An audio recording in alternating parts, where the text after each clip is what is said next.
Usa ka lalaki arestado sa pagpamaligya og droga pero laing duha ka kaubanang sospek nakaikyas. Nakatutok si Clyde Makaskas.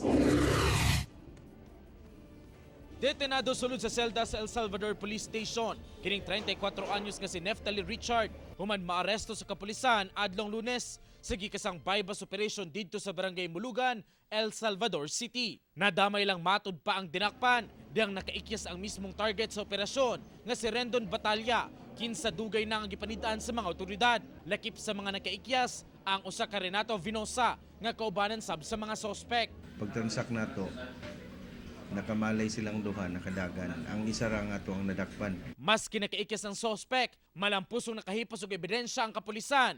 Batok sa dinakpan ug sa duha ka nakaikyas. Sanglit gawa sa buy-bust item ug marked money, duha ka digital weighing scale, duha ka lighter ug duha ka pakete sa gituang shabu ang nakuha sa kwarto asa natigayon ng operasyon. Apil ning duha nga to ang pasakaagaso sa violation of Republic Act 9165, Section 5 and Section 11. Midumili na sa paghatag og pahayag ang dinakpan, labot sa pasangil. Uban si James Yap sa kamera. Ako, si Clyde Makaskas para sa One Mindanao.